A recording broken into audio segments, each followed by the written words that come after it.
Crypto. Yes. Pinaka-namana ko yung ugali niya na mabait, masyadong mapagbigay, maunawain, let God guide you. Hindi ko talaga inisip na mag-artista ako. Papayapa naman yung isip ko.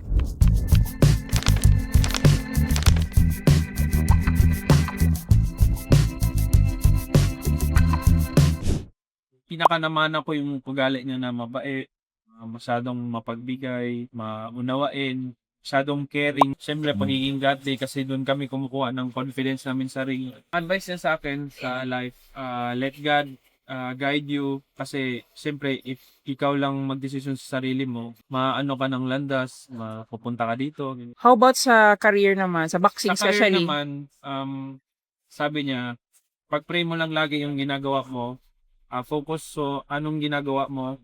Saka sa career naman, kung gusto mo yung ginagawa mo, gawin mo. Mm. Yung pagpasok ko sa showbiz, para bang bata ka pa ba, naisip mo na to? O parang yung pagpasok dito parang later, biglaan na lang? Biglaan lang. Hindi ko talaga inisip na mag-artista ako, mag-endorsing. So parang accidental celebrity ka? Parang hindi ko talaga, or inisip or pinangarap na, Mm. biglaan lang.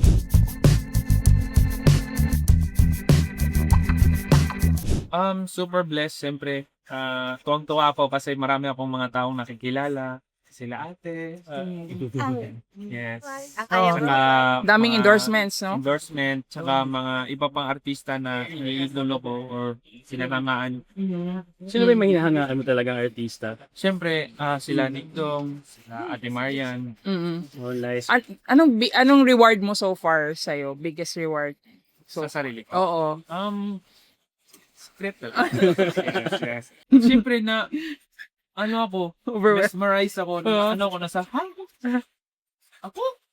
Parang napaisip ako na, wait, thank you Lord. Nagbasa ka ba ng mga comments? Opo, nagbasa ako. Hanggang umaga. Hanggang umaga. Anong sinasabi lang pag mga comments na ang gwapo ni Eman, kamukha ni Piol? Siyempre, thankful ako at tuwa ako kasi nakumpare ko kay Piolo. So, yun, yung...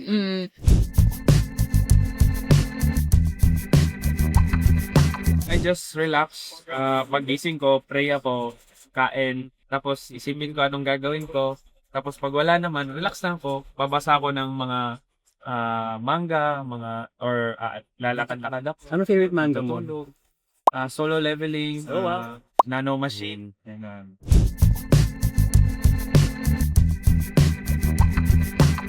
Actually, more ako sa mental and spiritual. Oo. Wala ako masyado sa sa physical din naman, iniingatan ko rin naman yung katawan ko. Mm.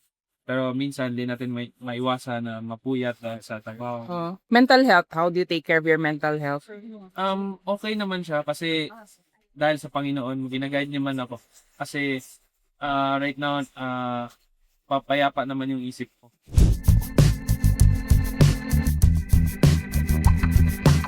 Dream ko, sana marami pa akong magawa sa showbiz na magagandang project.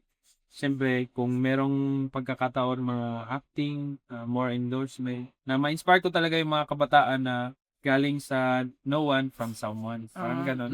Na ma-inspire ko sila na kahit anong mangyari sa buhay, kahit di ka man pinakamagaling o matalino, as long na hindi ka susuko at may tiwala ka sa Panginoon at sa sarili mo, kakayahan, mararating mo. Dream ko, hindi man ako maging pinakamagaling.